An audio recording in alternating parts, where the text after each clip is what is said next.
Mwumviriza ikiganiro Yesu n'inyishu, ikiganiro cy'urwaruka mutegurirwa n'ishyirahamwe Transworld Radio mu Burundi. Rwaruka, misore namwe nkumi, mwumviriza iki kiganiro muzokwibonera ko Yesu ari nyinshi mu bibazo byanyu byose. Ndagoye miriwe inshuti mgenzi mukuza nk'iki kiganiro Yesu n'inyishu, ikiganiro cy'urwaruka utegurirwa n'ishyirahamwe Transworld Radio y'u Burundi. Uri kumwe na Rodas Manakiza ndayigutunganiriza.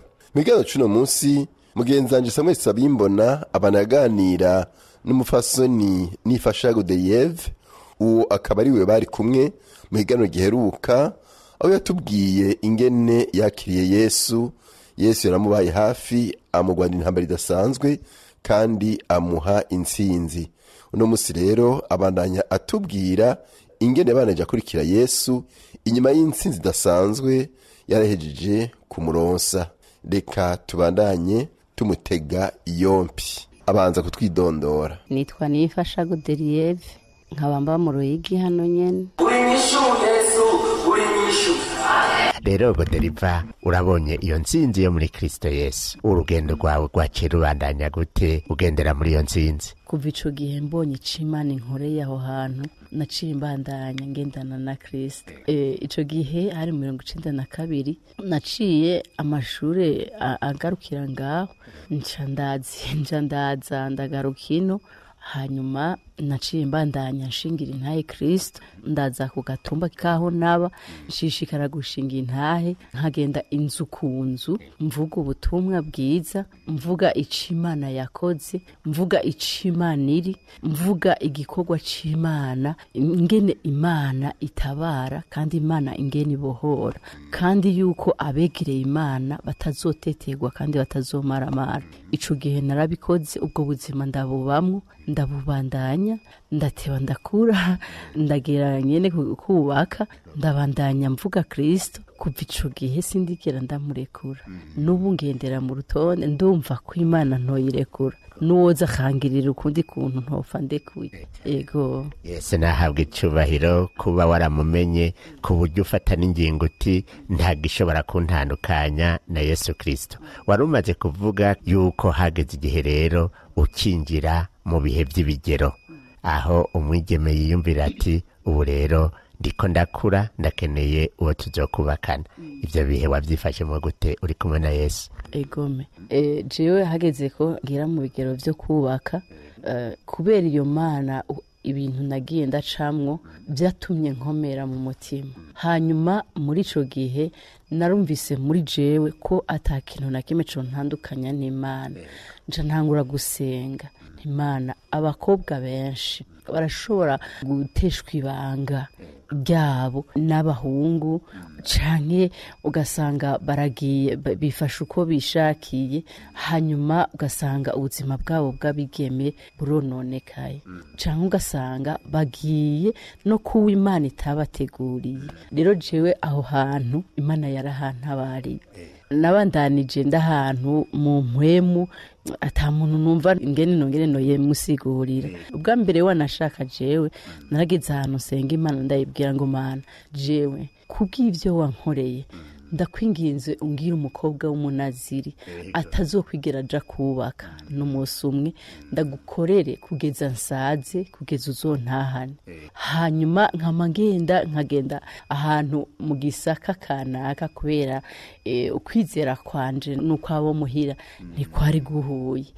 hanyuma nkagenda mu gisaka nkarondera nkagira neza nkapfukamayo ngasenga niyaguye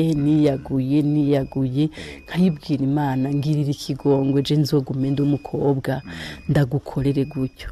Ikindi gihe Imana yo mwijuru irangendera irambwira ati oya sinzokureka ngo nkorere ngura umukobwa kuko hari hahandi ngomba kukugeza n'ahandi uzonkorera uri. Hama maze kumva ivyo narahuriye n'intambara nini zikomeye ku buryo mu bisanzwe y'umuntu amaze gukizwa araca mu bintu by'ibibazo hama ukavyihanganira. Narahuye rero n'ikibazo muri ivyo, ndahura n'ikibazo c'abantu baza kumbwira ko Imana yo mwijuru yababwiye ko tubana si umwe si babiri.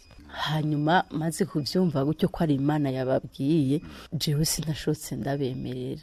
Naciye mfata igihe co gusenga ndavuga nti Mana namba ari wewe wababwiye, jewe na wewe twamenyanye turi babiri, atari Imana yo mwigugu ry'abantu, atari Imana y'urya muhungu tuzobana, atari Imana y'abantu tugendana b'abagenzi. Nkeneye Imana ya jewe jenyene.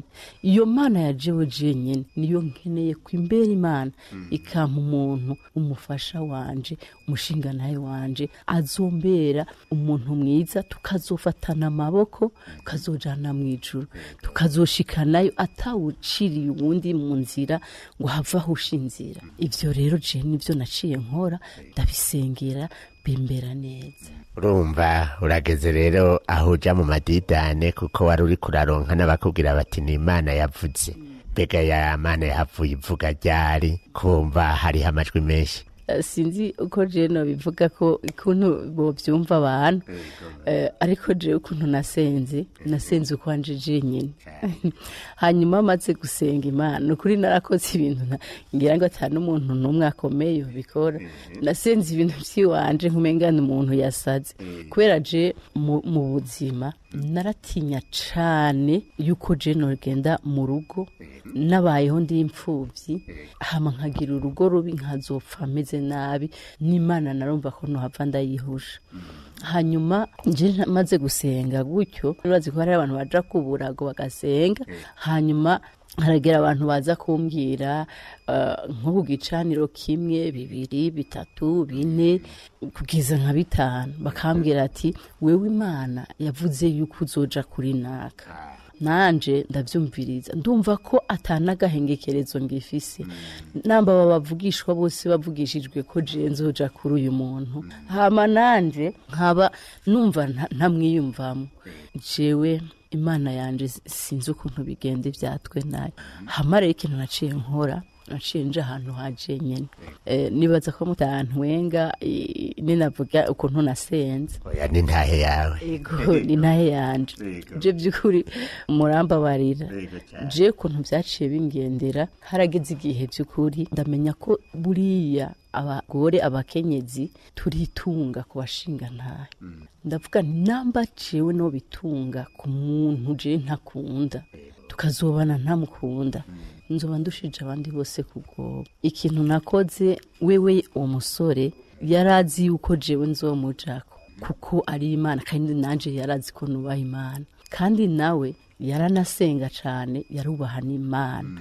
Mugabo je nkumva umubiri wiwanje ntuvyemera, n'umutima wanje ntiwemera yuko je umushinga naye twobana uwo musore. Hama ikintu naciye nkora, naremerewe abavugishwa bandemereye ku buryo bambwira ko nzohava ntaja no mwijuru kubera uwo muhungu namwanze. Hama je ntanje ahantu ndugara, ico gihe twari n'impunzi, ndaja ahantu mu cumba ca jenyene, mfise agahinda cane, mfise intuntu nyinshi cane mu mutima, numva nopasuka ingene ngomba mpushe imigenderanire yanje n'Imana kubw'umusore. Hama nca ndagenda ndiyugarana, nari ntunze abana, mukuru wanje yasize kuko mukuru wanje havuye apfa. Hanyuma abo bana ndabategekaniriza ibintu bazoza barakoresha bateka, nanje canja muri ca cumba ndugara. ndabwira imana yo mu ijuru, navuye mu nda ya mama ataco nambaye, nzosubira mu nda y'isi ataco nambaye. Kubona jewe nuhusha ubwami kubw'uyu musore ntaco vyomarira, n'ibihe nabayemwo, n'inkoni nakubiswe, n'imbeho narayemwo, n'ibintu nariye bitari kuribwa, nubangowe. Hama nca ndagera ahantu ugusenga kwiwanje, naryamye kw'isima ata mpuzu nimwe nambaye, ndakoma induru, ndamanika amaboko, ndabwira Imana uhoraho, jewe nshaka unyishurire hano kuri iyi sima, nutanyishura ivyo ngira ndakubarire, nzopfa ngaha bazobona inyo ziriko ziraca hano munsi y'urugi, sinzokwigera nsohoka, sinzopfa hano.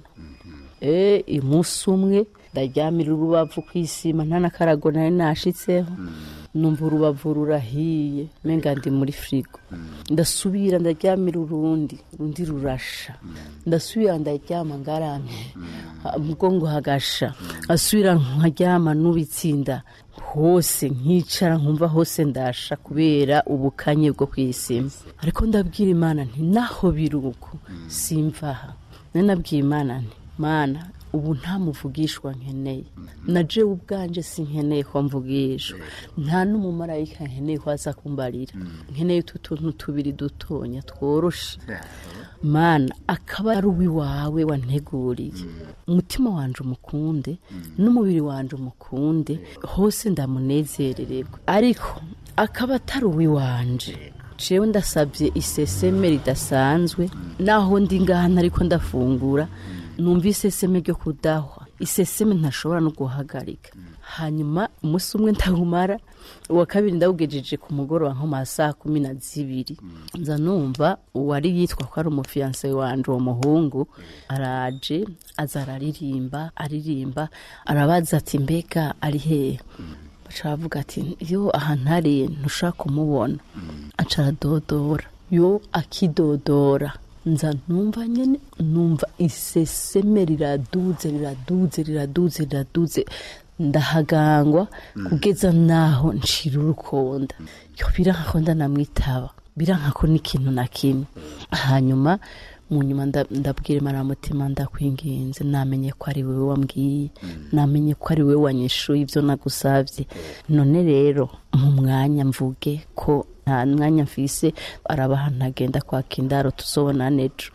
Hanyuma ndagenda ndavugira inyuma y'urugi nyene, sinigeze nsohoka, ndambwira nyene mpagangwa, ndambwira munyihanganire, ejo tuzobonane tuganire. Hamaca aragenda. Mu nyuma ya Mana yanje ndumva ko mu mutima wanje nishu, ca ndaheza amasengesho, abana baranshuririza amazi, ndogashushe, ndasubira kuba umuntu nyene ameze neza. Hanyuma bukeye ndavyibuka ibintu vyabaye, yaciye aje asanga nyene nateguye utwo dufungura, harageze ahantu turiko turasangira, ntashobora kutamira, nkaca nirukanga kuvomisa, nkaja kudahwa, yatwenga nkashimagangwa kugeza aho mpeba mpagarika n'ivyo kurya. Ca ndavuga nti rero mukunzi, tutagiye kure, duhejeje gufungura, ca ndamubwira nti buriya bwa bundi sindi uwiwawe, nimwigire murondera ahandi, hanyuma Imana izibagirire neza, izibakorere ivy'imitima wanyu wifuza. Hanyuma ntiyantahuye, aca aragenda arandonderera undi mushinga ntaramuzana. Hanyuma ndababwira nti ku vy'ukuri ivyo navuze, nasenze Imana yanje atari Imana y'uwundi muntu n'umwe, numva ko jewe uyu muntu atari uwiwanje. Rero hako ndakujako Imana imitishijemo kuva mu mubiri ngo ntahe mfe, nohitamwo gupfa hako ndakujako. Nico gituma urubanza rwanje nciye ari uko tutazobana namwe. Hama bimaze kumera uko, yararitse ngajewe sinarize, kuko narumva ko Imana yanje yanyishuye, n'abantu babandi bose baguma bambwira bantera ubwoba, sinasubiye kubagirira ubwoba, kuko numva ko Imana yanje nsenga nahisi yampisemwo ariyo yanyishuye, kandi ariyo yanciriye urubanza runkiza.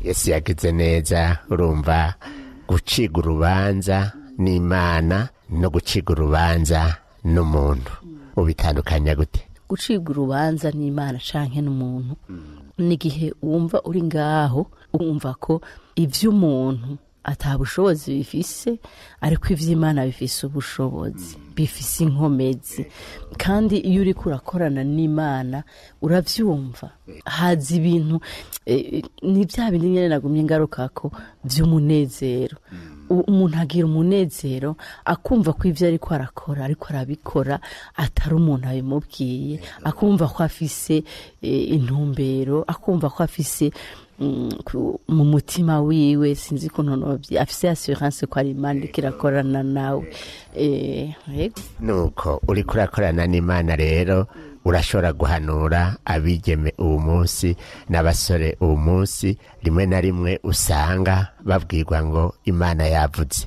bagaheza bagaca bapfa kuvyemera ubacira gace akahe ego me murakoze je ico nohanura abantu kiriko barashaka kurondera ingo zabo no bahanura ko namba umuntu yarakiriye umwami Yesu n'umukiza mu bugingo bwiwe nagumana uwo mwami n'umukiza wiwe mu bugingo bwiwe hanyuma ikindi ca kabiri agira Imana ya wenyene Imana atari y'uwundi muntu Imana atari y'abacuti atari y'abagenzi Imana atari n'iya pasteur ariko Imana yiwe avuga ati Imana ni wewe twamenyanye none ni wewe nshaka kungirire agirire ibyizigira Imana ico gihe iyo wizigiye Imana ntikureka kandi iraguha inyishu ntabwo ikureka ngo uyobe usanga waciye ahantu hiwawe kuko nanje narabibonye maze kumera uko naciye sanga Imana yambuza mu nyuma yaciye ava ku Mana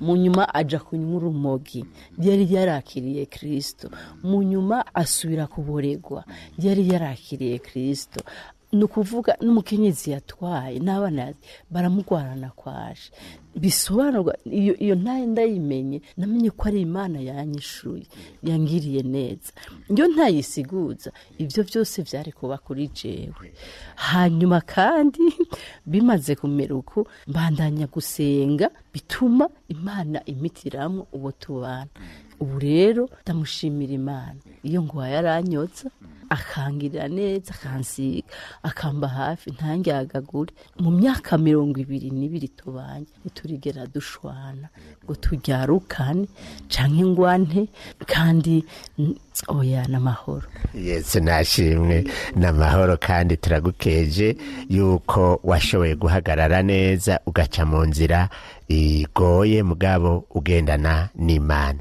kugendana n'Imana hari mu nyungu zihe kugendana n'Imana nibanga rihambaye kandi nibanga rikomeye iyo ugendanye n'Imana harimo inyungu nyinshi inyungu ya mbere ni inyungu yanje jewe nyene ni inyungu yanje kuko nzobona Imana nzoja mwijuru kuko ni ikintu mparanira muri ivyo byose mparanira kuzoyibona ico ca mbere ni inyungu ica kabiri inyungu ugendera mu bugombe bw'Imana atari mu bugombe bw'umuntu ugashika aho Imana yashatse kuba ego mbega none ibibazo vyaraheze ngo nukugendana n'Imana oya hamwe no bandiko ndagenda atabibazo ngira nukuri nta n'urugendo no bandiko ndabamo gusa ikibazo ndagiciyemwo ndamenya ko ico kibazo kitankura kuri Kristo nambana gato ndasenga kikarengana kuko nzi ko na Kristo yaciye mu bibazo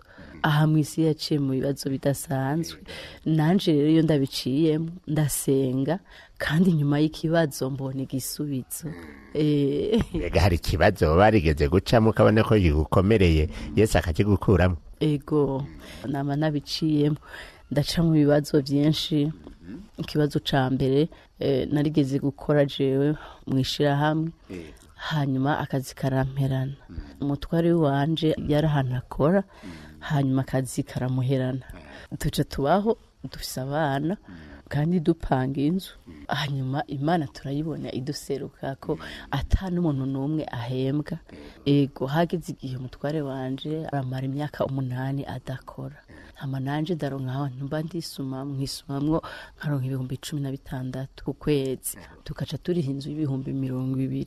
Abana batoyi bagatekerezwa kunywa amata. Aho hantu twarabonye igisubizo c'Imana, twarabonye igitangaza, twarasenga Imana tukayisenga tukayipfukamira, tukabona ko ivyo turimwo n'uwo bibona yogira ati twe turabasazi.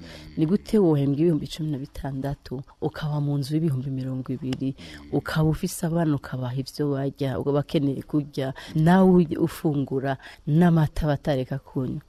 Imana ni Imana ifise ibisubizo byinshi cyane, ikora ibitangaza bidasanzwe. Urumva ivyo bihe byose twabaye yaramaze imyaka 8, mugane twigeze turara ubusa, nitwigeze tubura amafaranga yo kuriha inzu, nitwigeze tubona ko umwana wacu agwaye kwashi, nitwigeze tubona ko Imana twoyirogota ko ngo hari yatwimye. Yabanye natwe mu bihe by'ibibazo, twarayisenga ikatwumva, ikadukorera n'ibyo twebwe tutasengeye. Turabona ko Imana kweri Kristo ari nyishu yacu. None nyene vyavahe? Iyo byapfa nyene yarahamenye. Ego Imana yo mwijuru, kurya ijambo ry'Imana rivuga ngo inzira z'Imana zirenga 1,000. Nukuri Imana ushaka kuyitegera mu nzira imwe. Ntushobora kuyitegera mu nzira imwe. Urashobora no kubuhembwa amafaranga menshi, ugasanga naho byitwa ko ari amafaranga wahembwe ntashobora kumara ubukene bw'ibintu byawe byose biri mu nzu. Mugabo Imana ugiye kubiraba uza wisanga ukwezi kwaheze warafunguye, umwana wawe yarafunguye, nawe warabaye warambaye. Ni inzira zayo zirenga 1,000. Ego n'inzu mwayiriha gute nawe? No ivyo byo mwarabibonye? Twarayiriha.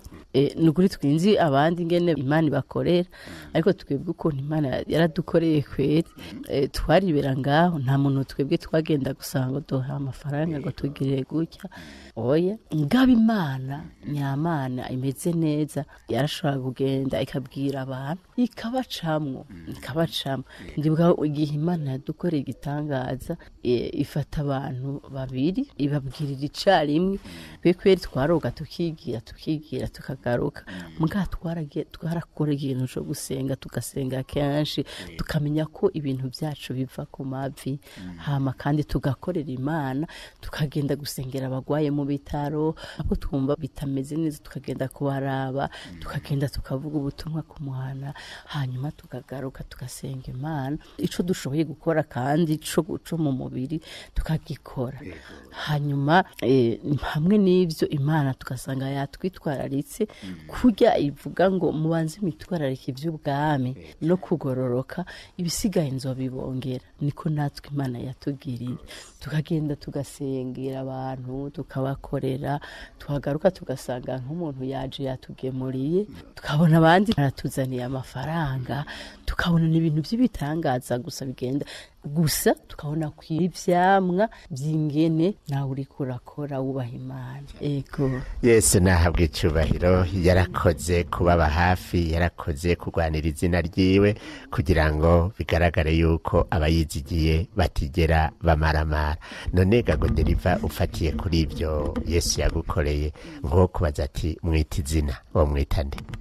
Kristo yitwa Ntihemuka kweri. Imana yacu ntiduhemukira, kandi Imana yacu n'umwizigirwa. N'umwana wacu w'imfura twamwise mwizigirwa, kuko twarabibonye turaraba dusanga Imana n'umwizigirwa. N'umwizigirwa arengeye abandi bizigirwa bose.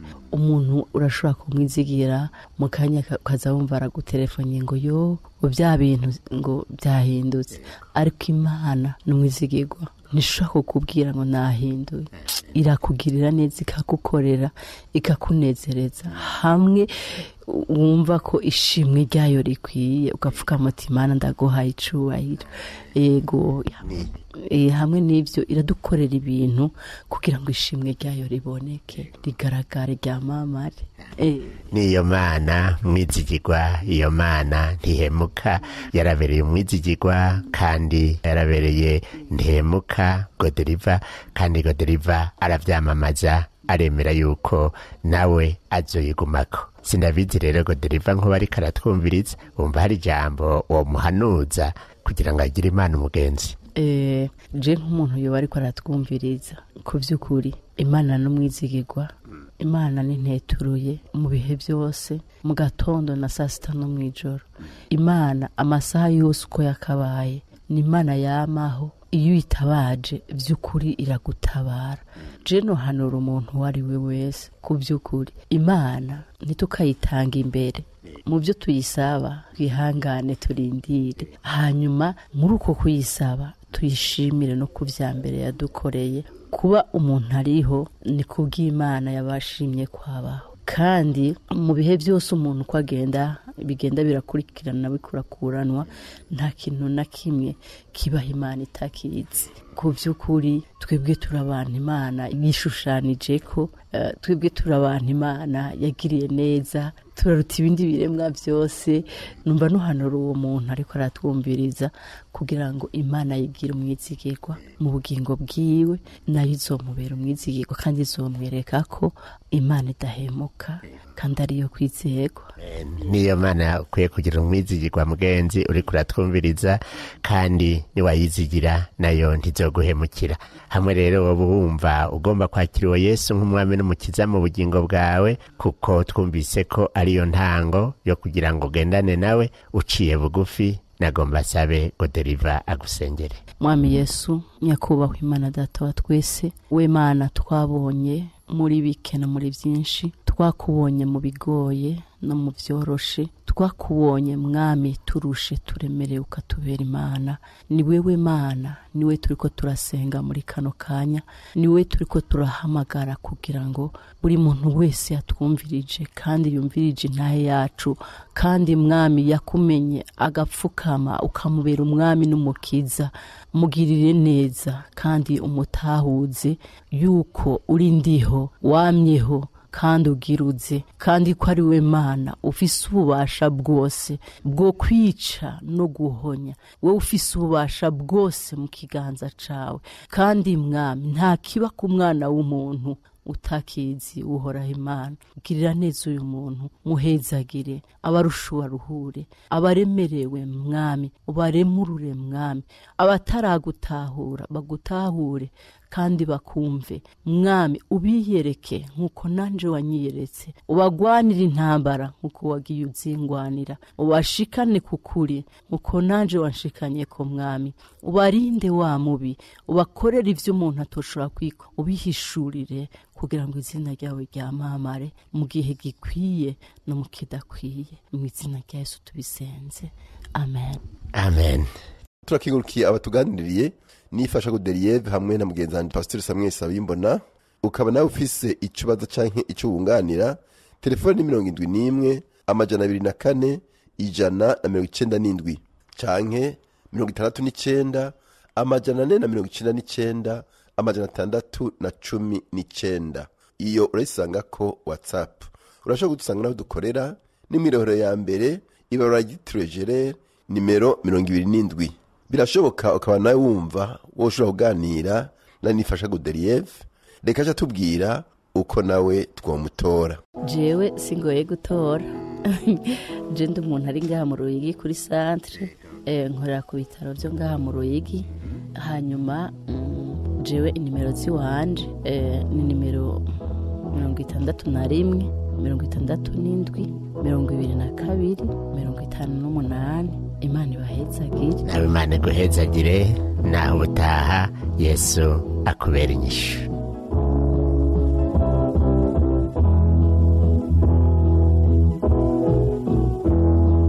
Ico cyari ikiganiro cy'urwaruka Yesu n'inyishu, mushikirizwa n'ishyirahamwe Transworld Radio mu Burundi. Niwaba nawe ugomba gushinga intaye ko Yesu yakubereye inyishu, cyangwa ugomba kutunganira, twandikira uti Yesu n'inyishu, agasanduku ka posti 1140 Bujumbura, cyangwa dutera kamo kuri 24 26